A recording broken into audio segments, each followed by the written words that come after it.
Vamos a hablar del síndrome compartimental abdominal.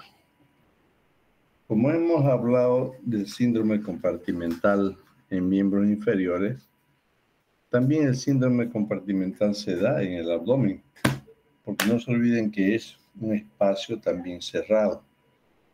Así como el síndrome compartimental a nivel muscular, se dice que es un aumento de la presión dentro de un espacio facial cerrado. Entonces las paredes del abdomen las consideramos como si fuera una fascia, distensible hasta cierto lugar y de ahí no más, y produce el síndrome compartimental abdominal. Primero se empieza con una hipertensión abdominal y después termina con un síndrome compartimental. Hablando un poquito de una reseña histórica, en 1863 Mary y Bull describieron la relación entre la hipertensión intraabdominal y la mecánica ventilatoria, lo que siempre hemos dicho, ¿no es? Cuando hay un síndrome compartimental, dos órganos, aparatos, sistemas se alteran rápido, la parte respiratoria y renal. En 1876, Went estableció la relación entre la hipertensión intraabdominal y el fallo renal. En los 70 y en los 80 es cuando se han publicado más estudios acerca de la presión intraabdominal. La presión intraabdominal normal varía entre 5 y 7.5 milímetros de mercurio. Pero en esta presión intraabdominal existen variaciones tanto fisiológicas como patológicas. Por ejemplo, la inspiración y la expiración producen un síndrome compartimental fisiológico. En cambio, las variantes o las variaciones patológicas se refieren a los órganos sólidos o vísceras huecas dilatadas o aumentadas de volumen. Un vólvulo, por ejemplo, una hepato o esplenomegalia son vísceras sólidas y vísceras huecas que aumentan la presión por la distensión que presentan. No se olviden que las vísceras huecas duelen por distensión. Las vísceras macizas duelen por compresión. Otra variación patológica, ascitis o sangre. Esos pacientes que llegan por problemas cardíacos o hepáticos con ascitis o en los hemoperitoneos también aumentan el volumen, aumentan la presión intraabdominal. Y esto se van a acordar otra vez de lo que hemos hablado ahora reciente en el examen de práctica, las lesiones ocupantes de espacio. También existen en el abdomen lesiones ocupantes. ¿Cuáles? Los tumores, el mismo vólvulo, que es una lesión ocupante. Y pared abdominal inextensible. ¿Quiénes? Sobre todo en pacientes jóvenes que son sometidos a una dermolipectomía o una cirugía plástica, donde hacen la reducción de la cavidad y por algún motivo presentan una de estas patologías, entonces se hace un síndrome compartimental abdominal. Y hay variaciones provocadas temporalmente, como es el neumoperitoneo que se realiza en las cirugías laparoscópicas. Entonces, estas son las tres variaciones que puede presentar el abdomen para que se altere la presión intraabdominal. Variaciones fisiológicas, variaciones patológicas y variaciones provocadas. La presión de perfusión abdominal vamos a tomarla así. Presión arterial media menos la presión intraabdominal, que varía en lo normal, hemos dicho, entre 5 y 7.5. Y estas dos mediciones, presión arterial media menos presión intraabdominal, un valor normal como referencia, vamos a tener menor a 60 milímetros de mercurio.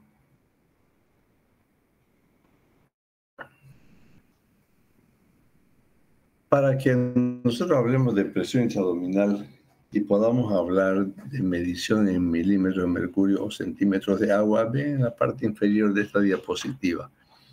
1.36 centímetros de agua es igual a 1 milímetro de mercurio.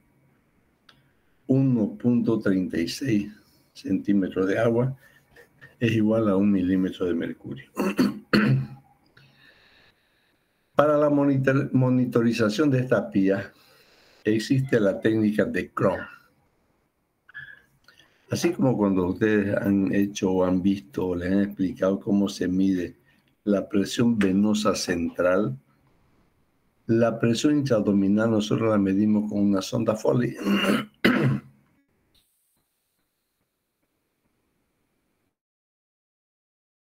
¿Cómo hacemos?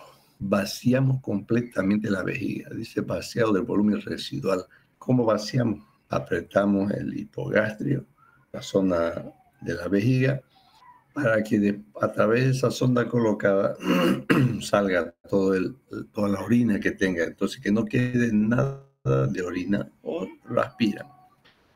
Después se introduce 25 ml de suero fisiológico y se conecta el sistema a un traductor de presión. Así como la presión venosa central, el punto cero es a nivel del esternón, ¿no es cierto? El punto cero en la presión intraabdominal es la sínfisis del pubis o línea axilar media. Ahí ponemos la manguerita que baja del suero. Y ahí vamos a registrar los valores de forma discontinua. Podemos hacerlo cada hora, cada 2 horas, pero vamos a medir. Y nos vamos a dar cuenta cuando esas mediciones son iguales o hay pequeña variación entre una toma y otra. Este es más o menos el sistema que se hace a la sonda Foley, que va colocada a la vejiga. El suero que va colocado al portasuero, al soporte de suero. Y tenemos este dispositivo. Pero también no necesitamos este dispositivo que ustedes vemos con la jeringa y todo eso. Solamente la sonda Foley conectado al suero como para medir presión venosa central y hacemos la medición a nivel del pubis, nuestro punto cero, y vamos a medir igualito que para medir la presión venosa central que ustedes han aprendido en medicina interna. Ahora, antes de hablar de la parte teórica, miren ese abdomen. A ver, nuestros auxiliares de cirugía. ¿Creen que es correcto hacer un cierre de la pared abdominal así? No, porque estamos cerrando una pared a tensión. Este paciente podría haberse dejado mejor con una laparostomía contenida y cuando pase el edema o la distensión, cuando haya un tránsito intestinal normal, recién se podría cerrar. Y si querían cerrarlo forzadamente este abdomen, podían haber hecho puntos capitonados laterales o puntos en enclavijada. O incluso en vez de capitón de gasa podemos poner botones. A ambos lados de la herida ponen botones como va a prender un botón de camisa. Y cada día se va apretando poco a poco hasta que ese abdomen cierra. Y así no se provoca un síndrome compartimental como está provocando esta sutura. ¿Por qué se pone el capitón? ¿Por qué se pone la gasa? ¿Por qué se pone el botón? Para que estos hilos de estos puntos no corten la piel. Porque en 2 o 3 días con la gran distensión, esos puntos van a penetrar en la piel, la van a cortar y el abdomen se va a abrir. Entonces, este es un síndrome compartimental iatrogénico. Entonces, hablar de hipertensión intraabdominal es un conjunto de cambios fisiopatológicos progresivos que repercuten sobre el flujo sanguíneo regional a nivel de la perfusión de órganos intraabdominales. Y esos órganos que más se afectan son la parte respiratoria, aunque no está en cavidad abdominal, y los riñones que tampoco están en cavidad, que son retroperitoneales. Pero, ¿cómo se altera la parte renal? Hay un gran fallo en la circulación esplácnica. Entonces, esa circulación esplácnica es la causa para que se produzca el daño renal.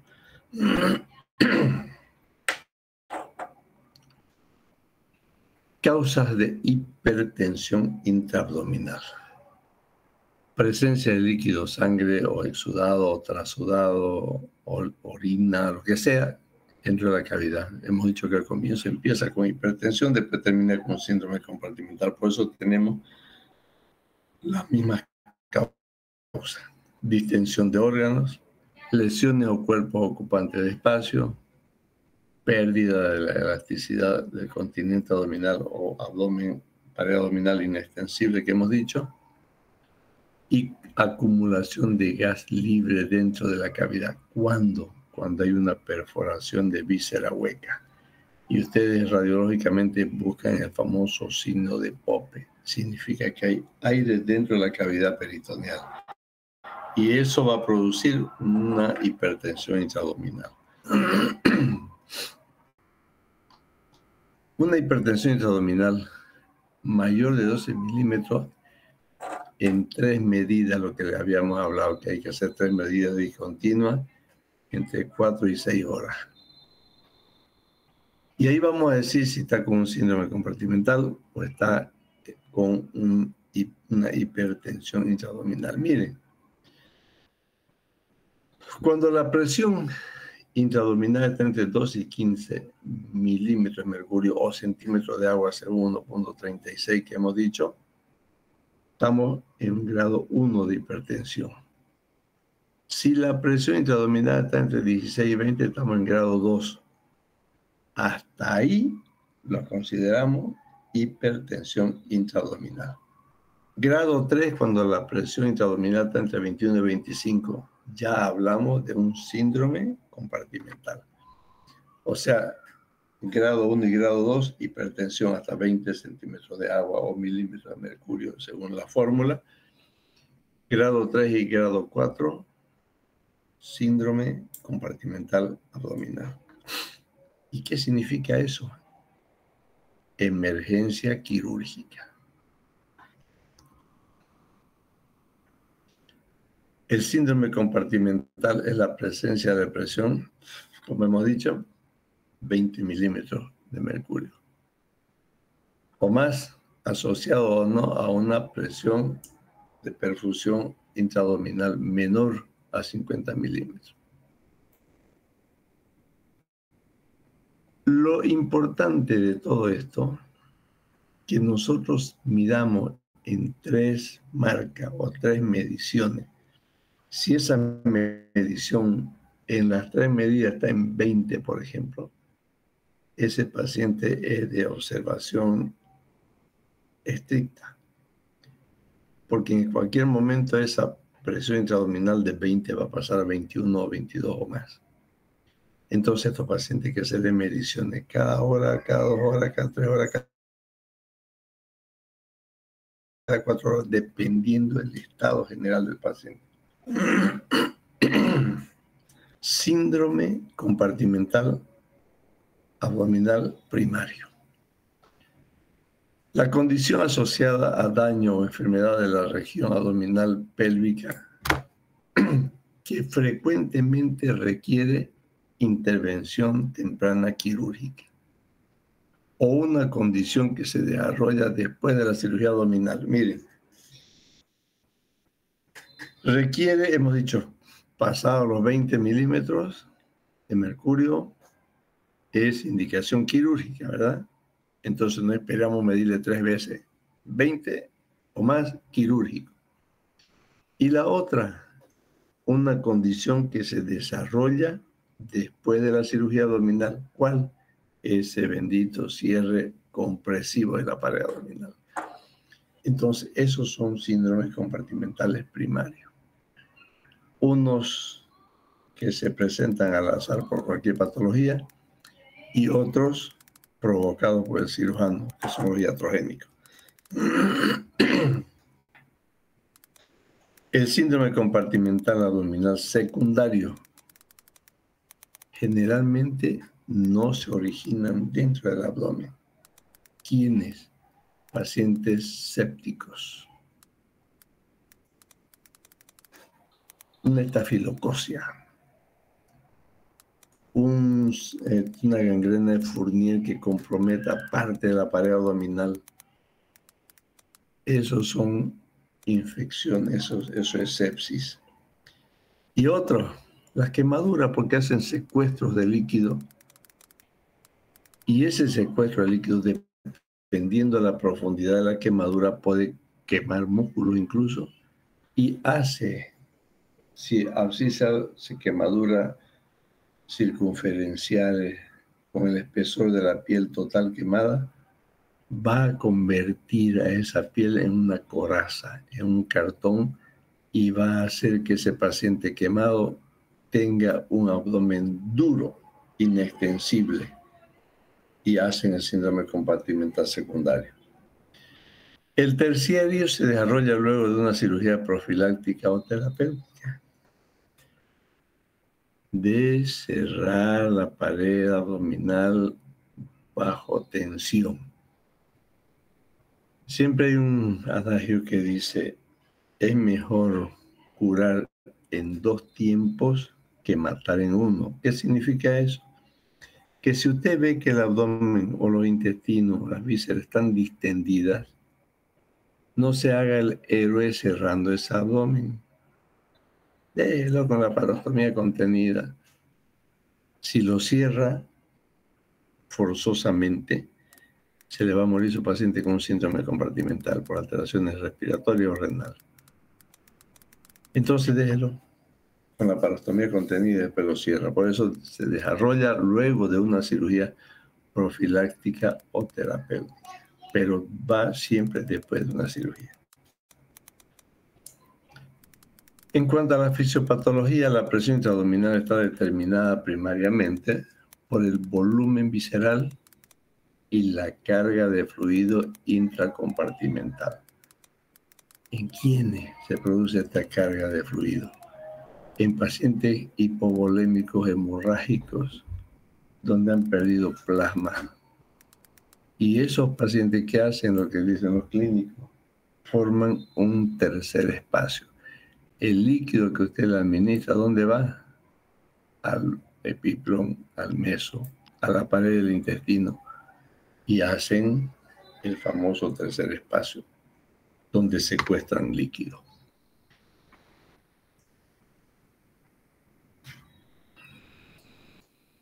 Vamos a ver un cuadro de los efectos de la hipertensión en diferentes órganos, aparatos, sistemas.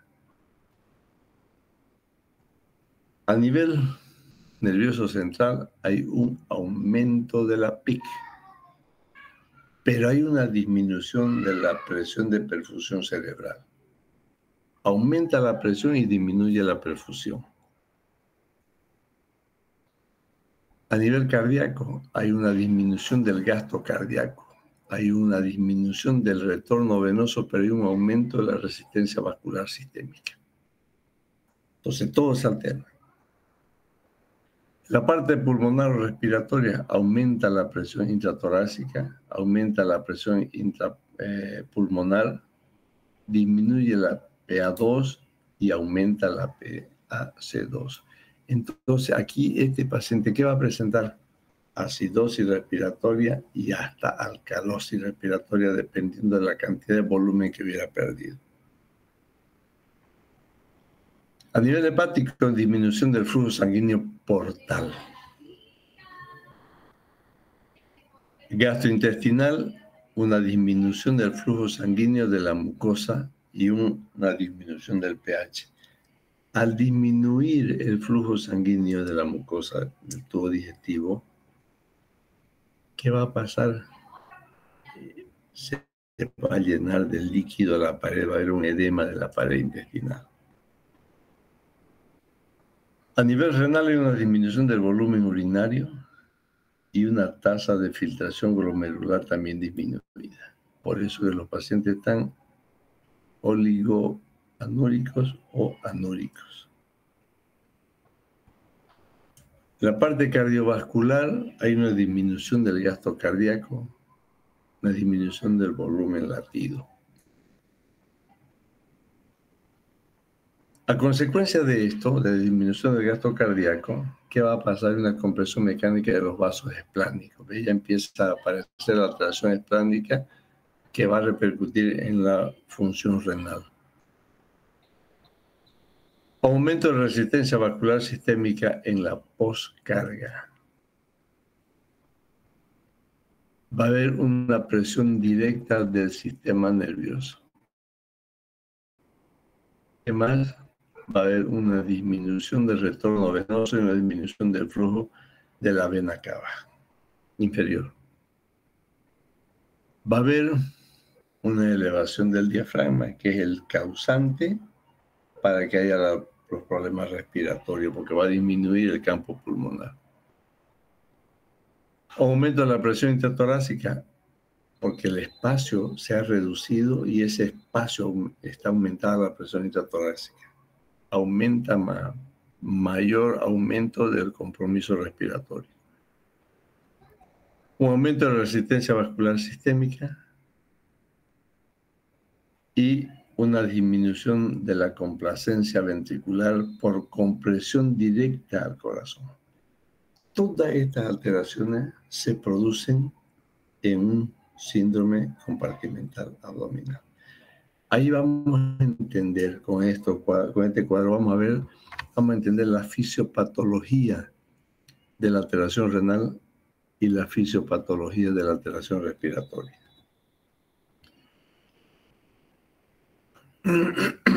Efecto pulmonar.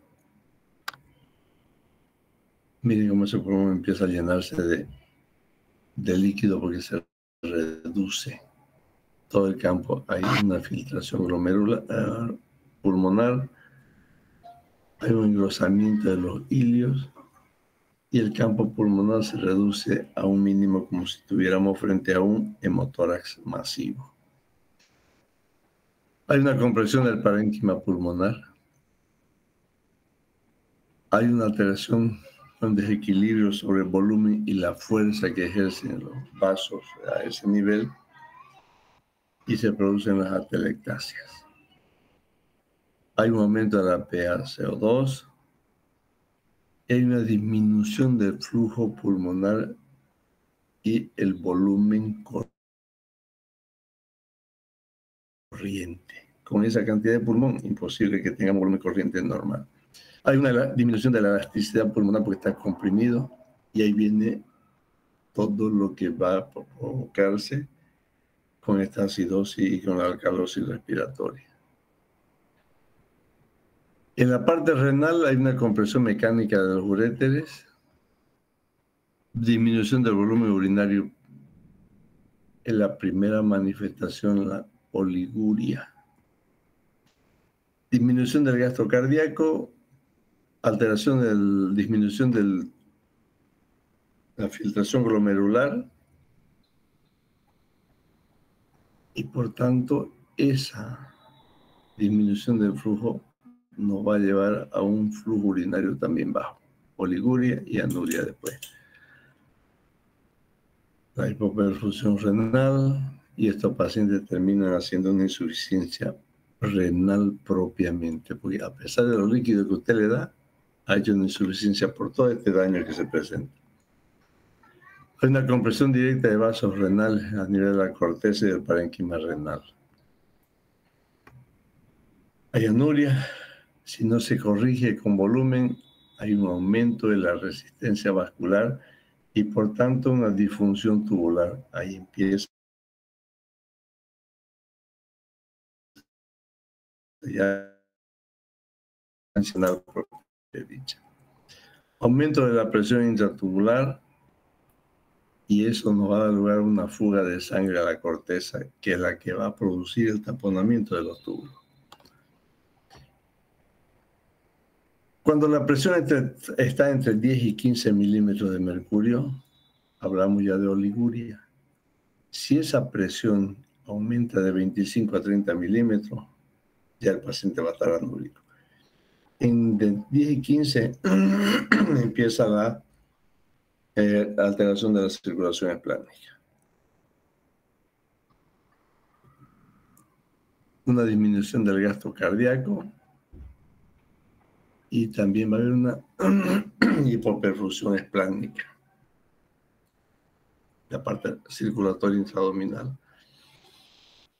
Una hipertensión intraabdominal de 15 milímetros de mercurio, va a haber una disminución del flujo esplánico regional.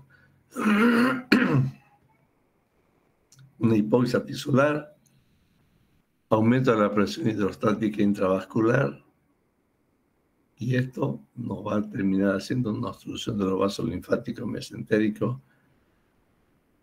una fuga de líquido al tercer espacio, provocando el famoso edema intersticial, elongación de las venas mesentéricas, y termina con una hipoxia tisular, que va a llevar a una disminución del pH de la mucosa y la aparición de la acidosis láctica. A todo esto es lo que se llama traslocación bacteriana, que la transforma a esta patología en infecciosa. Una hipoperfusión hepática, disminución del lactato y la acidosis. La acidosis no es nada amiga de la salud en los pacientes con hipertensión. Y terminan muriendo por esto, por la falla multiorgánica.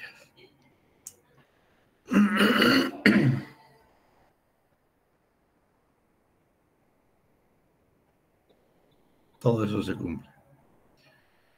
¿Qué hacemos en los pacientes con hipertensión o qué hacemos en los pacientes con síndrome compartimental?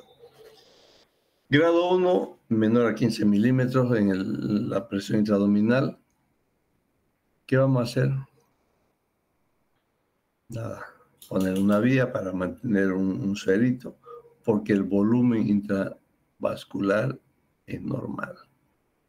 Con 16 a 20, que es el segundo grado, el volumen intravascular está adecuado, pero empieza a haber alteraciones en la parte renal y respiratoria. Por eso se tiene que hacer una monitorización estricta en el paciente. Tanto el líquido ingerido como excretado, la parte cardíaca y la parte renal. Grado 3, entre 21 y 35, considerar la descompresión primero, sonda nasogástrica, sonda rectal, para tratar de disminuir esa presión intraluminal que tenga. Si es ascitis, paracentesis. Si es sangre, laparotomía exploradora. Si es un vólvulo, laparotomía exploradora. En el grado 4 no hay que hacer nada. Ese paciente va directamente a una laparotomía exploradora. Y con seguridad, chicos, que ese paciente sale con una laparostomía contenida. En cuanto al soporte general, ¿qué tenemos que hacer? Esta palabrita hay que tenerlo muy en cuenta en todo el manejo de los pacientes con trauma. Monitorización continua. No solo de los signos vitales, sino de la diuresis. Hagámosle su gasometría, veamos cómo está su saturación. Reposición hidroelectrolítica, teniendo mucho cuidado de no sobrehidratarlo al paciente. Descompresión nasogástrica, sondas. Descompresión rectal, sonda rectal. uso de albúminas. No se olviden que este paciente ha hecho un tercer espacio con acúmulo de líquido. Entonces, hagamos uso de la albúmina o de molefurosemida. El manitol no actúa mucho a este nivel. Sirve en caso de necesidad, pero la furosemida sí. Pero ¿cuál es el gran riesgo? La hipopotasemia. Ultrafiltración, cuando ya empiezan a hacer diálisis. Analgesia, porque el paciente está irritable. Y por último terminan, si están con acidosis, pacientes intubados bajo sedación. El manejo quirúrgico del síndrome compartimental ya lo saben, pero primero siempre se intenta hacer el tratamiento médico clínico. Si no podemos revertir su cuadro con el tratamiento médico, entonces sí, va a una laparotomía. Pacientes con hipertensión grado 3 o grado 4. Grado 3 todavía puede mejorar un poco con sonda, pero grado 4 es quirúrgico directamente. Profilaxis y tratamiento de la hipertensión. Ustedes dirán, pucha, ¿será que hay profilaxis para que no aumente la presión? Sí la hay. Cierre temporal de la cavidad. ¿Qué dijimos en la anterior clase? Cirugía de control de daño. 48 o 72 horas y recién volver a entrar para hacer el tratamiento definitivo. La bolsa de Bogotá o la bolsa de Borraes, las mallas de nylon que les comentaba, o un sistema de vacuum. Le ponen un plástico encima y debajito de la bolsa o encimita de la bolsa de Bogotá y debajo de la compresa o de plástico que pongan, dejan una sonda de aspiración conectada a un aspirador de pared, de tal forma que todos los líquidos que vayan secretando se vayan coleccionando a ese nivel, lo va a ir aspirando. De esa forma no permite el acúmulo de líquidos dentro de la cavidad abdominal que producirían mayor aumento de la presión. Complicaciones del abdomen abierto. Muchas, ¿no? De las que no pensemos, lo vamos a poner en el examen, que ustedes quieran. Pero las más temidas son las fístulas intestinales. ¿Por qué? Porque el intestino va a estar expuesto al aire libre. Se reseca, se perfora. Atrofia muscular, todo abdomen que está abierto mucho tiempo, los músculos se retraen. No es porque se atrofien, sino porque se retraen. Pero también pueden atrofiarse si tienen actividad física, ¿no es cierto? Las hernias y eventraciones, porque queda un abdomen, una herida que lo han cerrado a la fuerza, se soltaron a punto y queda con una eventración llamada hernia incisional o laparocele. Y esos pacientes terminan después operándose colocándose una malla. Y por último, las infecciones. Como es una herida abierta, entonces está propenso a sufrir múltiples infecciones. Chicos, este es el temita que nos falta. Pero como el sábado no vamos a pasar clase, hoy vamos a hablar sobre neumotor espontáneo, que son 14 slides, más corto que esto, más corto que patada de chancho. Entonces vamos a hablar de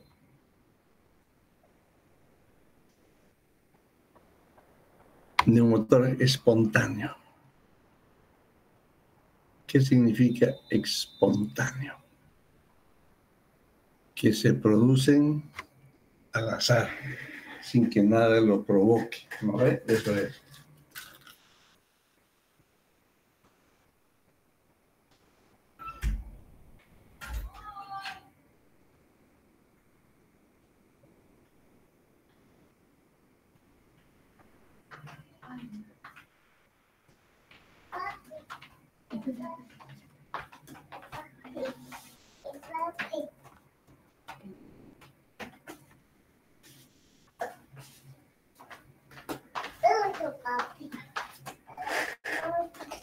neumotórax espontáneo.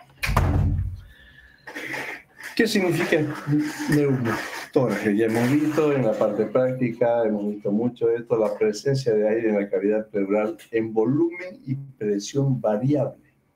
Por eso hablamos de neumotórax hipertensivo, neumotórax simple, convirtiendo la cavidad pleural de virtual a una cavidad real, como si fuera un derrame. Por eso también tiene el nombre de derrame aéreo. En una persona en buen estado de salud, sin patología pulmonar existente, ni antecedente de trauma. Por eso se llama espontáneo. Entonces, por eso espontáneo significa que se produce por su propia voluntad, sin que haya una fuerza que lo provoque. En el 90% de los casos existiría patología pulmonar subyacente, sin clínica ni radiología. A veces nosotros nos sacamos una radiografía porque tenemos todo, alguna cosa. Y nuestro pulmón es normal, aparentemente. Hasta que nos hacemos una resonancia y vemos que tenemos bulas, unas burbujitas de aire. Por eso dice, el 90% existiría patología pulmonar subyacente sin clínica ni radiología, sin imagen. Hablando un poco de historia, es una enfermedad bien conocida desde el siglo pasado. Miren, en el año 460 a.C., Hipócrates habla sobre una posible acumulación de aire en el interior del pecho. Rústicamente explicado. Hobson en 1767 hace la primera descripción clínica, cómo se podía hacer diagnóstico de un neumotórax. En 1803, Iter, en su tesis de doctorado, emplea por primera vez el término de neumotórax, en 1803. Espontáneo, para designar los derrames aéreos pleurales. McDowell en 1856 lo asocia con la etiología de la tuberculosis. Y ahora sabemos que la tuberculosis, una ruptura de una caverna puede provocar esto. Gaillard en 1888 describe la tríada, vamos a ver más adelante, cómo hacemos diagnóstico clínico de un neumotórax. Su tríada sintomática es considerada un proceso benigno que se observa en jóvenes, llamándolo neumotórax de los soldados. Porque esto lo descubrieron en la Segunda Guerra Mundial, donde había mucho hacinamiento. Igual que la peritonitis tuberculosa iban asociados con los neumotórax. ¿Por qué? Porque en esos cuarteles habían mucha tuberculosis. Y había tuberculosis pulmonar, tuberculosis abdominal, la famosa peritonitis tuberculosa. Miller en 1926, ya en nuestra era, describió los bleps o burbujas o bulas como probable etiología. Por eso que los que tenemos bulas o burbujas no podemos hacer ejercicios con glotis cerrada. ¿Cuáles, por ejemplo? No podemos zambullir por el riesgo de que se perfore una bula de esas y hagamos un neumotórax. El neumotórax espontáneo puede ser clasificado en primitivo, idiopático o benigno y secundario o sintomático. Hay otra clasificación según su etiología: espontáneo o recidivante, traumático, sintomático o secundario, y iatrogénico o posoperatorio. Traumático ya lo sabemos. ¿Por qué? Sintomático o secundario en las bulas. ¿Y el secundario a qué? Secundario a la presencia de una bula. Iatrogénico, ¿cuál es? Aquellos que están poniendo en una vía central una subclavia, perforan pleura y aparece el neumotórax iatrogénico. Y el posoperatorio en todo paciente con toracotomía, de cualquier causa o por cualquier motivo. Que usted haga una toracotomía, cierra la pared torácica y le hace una radiografía, va a haber un neumo, pero eso es posoperatorio. Y según la presión son normotensivos o hipertensivos. Según la magnitud, puede ser pequeño, mínimo, mediano o total o mayor, lo que nosotros decimos hipertensivo. Según tabicamiento, pueden ser tabicados o no tabicados. Y según la calidad del derrame asociado, puede ser hidroneumotórax. Hemoneumotórax, que generalmente se da en trauma. O los kiloneumotórax, en heridas penetrantes de tórax que han lesionado el conducto torácico. Etiopatogénicamente se considera neumotórax espontáneo a todos los no traumáticos con o sin patología subyacente o predisponente, pudiendo ser producidos por bulas o ampollas también llamadas enfisematosas, quistes aéreos, tuberculosis y cáncer, o sea, un cáncer de bronquio, por ejemplo, que lo perfore y va a dar este neumo. Hidatidosis o infecciones pulmonares de cualquier origen. La sintomatología, esto es lo que decía Itar, la triada. Dolor torácico de aparición brusca, tos seca irritativa y disnea de grado variable, que empiezan disnea de pequeño esfuerzo, después de mediano, después de grandes esfuerzos. Dolor torácico de aparición brusca. Está jugando fútbol y de pronto un dolor en el pecho, retroesternal. Tos seca, irritativa, sin expectoración y disnea. Esa es la tríada sintomática de un neumotórax. El diagnóstico se basa fundamentalmente en el examen clínico y radiológico, por la tríada y confirmado por una radiografía. Los diagnósticos diferenciales son procesos traqueobronquiales agudos, pleuritis aguda, neumopatías. Hay un doctor Villegas en La Paz del Hospital de Tórax, clasificó así los neumotórax: mínimo, que era generalmente bien tolerado, y a veces asintomático. Los de mediana gravedad eran mal tolerados, son normotensivos, no alteran la presión intratorácica o pleural. Y muy graves son los hipertensivos, que son la verdadera emergencia, donde usted hace una toracocentesis en el segundo espacio intercostal, línea media clavicular o en cualquier espacio por encima del cuarto arco costal. El tratamiento varía según la modalidad clínica y la etiología. Tiene un algoritmo para eso. Neumotórax espontáneo, si es mínimo, reposo y generalmente pasan sin ningún tratamiento. En algunos casos, cuando no hay resolución, entonces va un drenaje pleural a sello de agua. Y con eso seguro que se va a solucionar, salvo que haya una fístula broncopleural. Mediano o grande, drenaje pleural sí o sí. Y con eso se soluciona el problema a veces. Si no se soluciona, hay que ir a una videotoracoscopía asistida. VATS, videotoracoscopía asistida. Y en muchos de los casos ya se soluciona con ese problema. Si no hay resolución, si no se soluciona su problema con la videotoracoscopía, recién ese paciente va a una toracotomía. Es como si dijéramos 1500 o más y toracotomía, ¿no es? Esta es una imagen de un neumotórax que no se ve muy clara.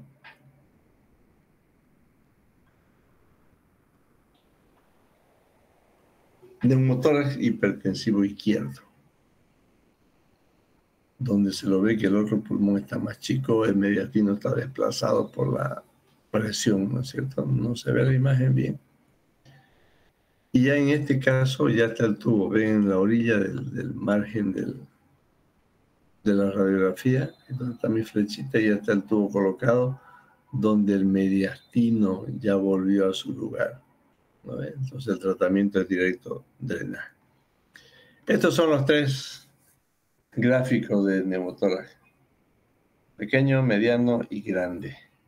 Pequeño 15%, y estos 15% generalmente se reabsorben mediano 30%, hipertensivo 70% del pulmón está colapsado, 15 pequeño, 30 mediano y 70 gran.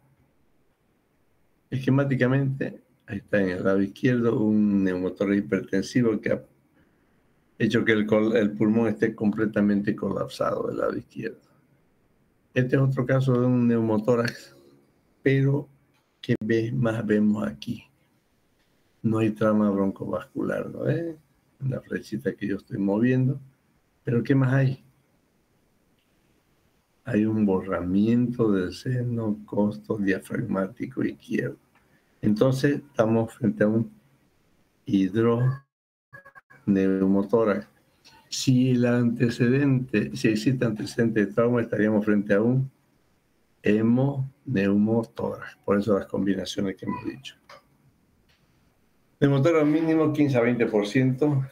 Intentar observar clínicamente o realizar drenaje bajo sello de agua. Si en 48 horas no se da resuelto, entonces va a un drenaje directo. Y lógicamente que hay que hacer las medidas generales. ¿Cuáles son las medidas generales? Hidratarlo, ponerle antibiótico y ponerle analgésico. Neumotórax de mediana gravedad se debe drenar el espacio pleural como medida inicial. Todo paciente con drenaje a 30 o con ocupación al 30% es drenaje.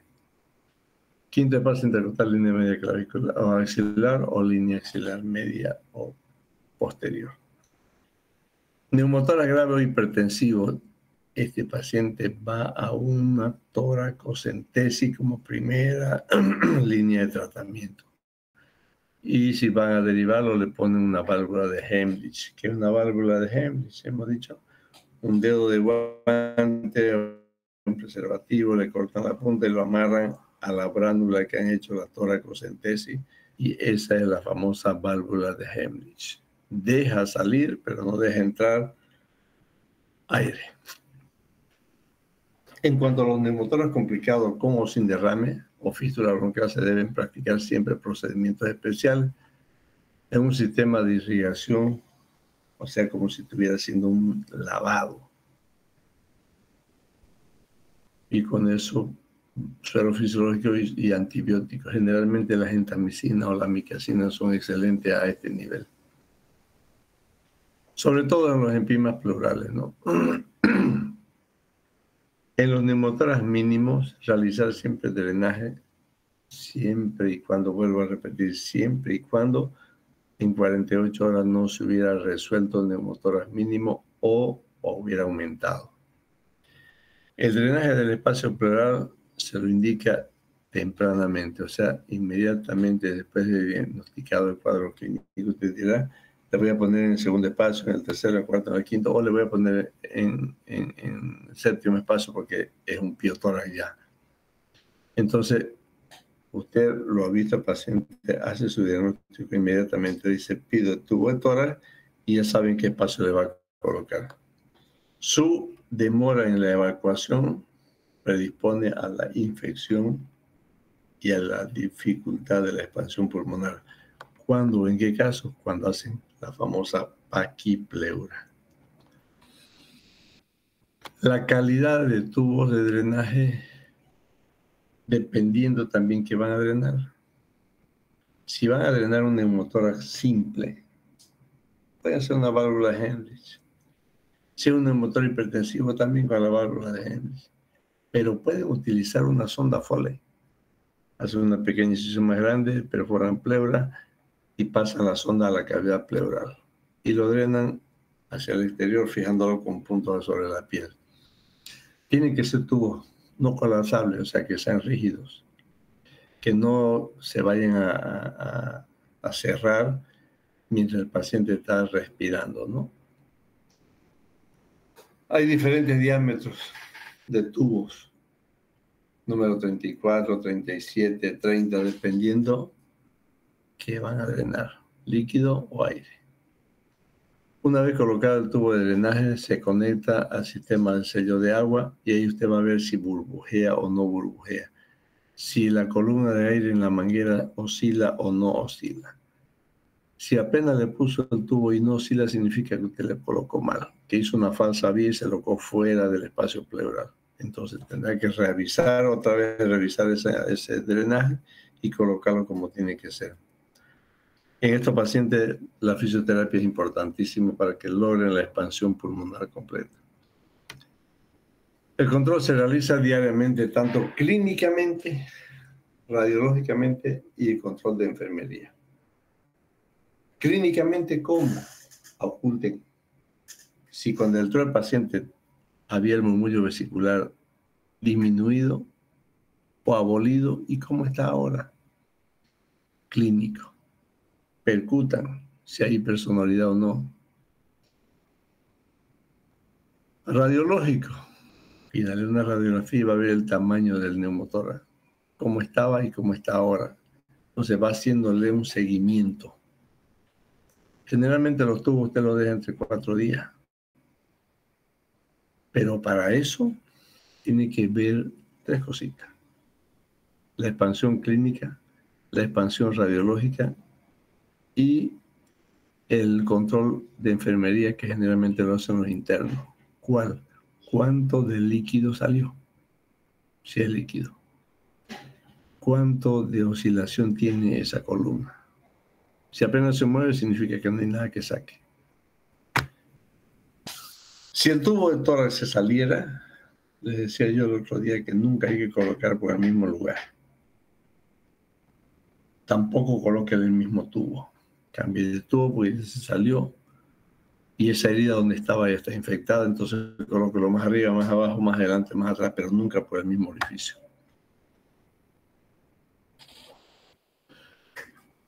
Si el drenaje pleural funciona adecuadamente, pero persiste el colapso pulmonar, significa que hay una fuga de aire en algún lugar. Entonces a ese paciente tiene que hacerle una videotoracoscopía y encontrar el lugar donde está lesionado. Si es un bronquio, si es la pleura solamente, y hacer electrocauterio con videotoracoscopía asistida. Se hace la electrofulguración o la cauterización de esa fístula y se acaba el problema. La toracotomía clásica o la BAT, video asistida, toracotomía video asistida, tiene 4 objetivos básicos, por favor. Tratar la fístula, o sea, ovular la fístula. Reexpandir el pulmón colapsado.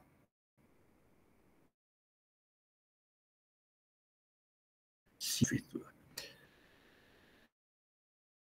O sea, realizar una paquipleura química. Drenar adecuadamente para mantener la reexpansión. Entonces, no hagamos falsa vía. Y si usted coloca el tubo, lo ve que no está oscilando, por favor no se calle. Avise a sus superiores, porque después ya vamos a hallar un neumotor hipertensivo y el paciente muerto. En caso de indicarse tratamiento quirúrgico con anestesia general, hacer una toracotomía, buscar el sitio de la fístula, ponerle puntos, cerrarlo y antes de cerrar la pared torácica dejar un drenaje porque está el neumotórax postoperatorio. Neumotórax. Bien, hasta aquí nos vamos a quedar. Este sábado, chicos, no vamos a pasar clase. Voy a viajar. Entonces, estudien. Tienen tiempo para estudiar. No son temas largos. Hay que recuperar, chicos. Los que tienen notas bajas, los que tienen notas altas, mantener sus notas.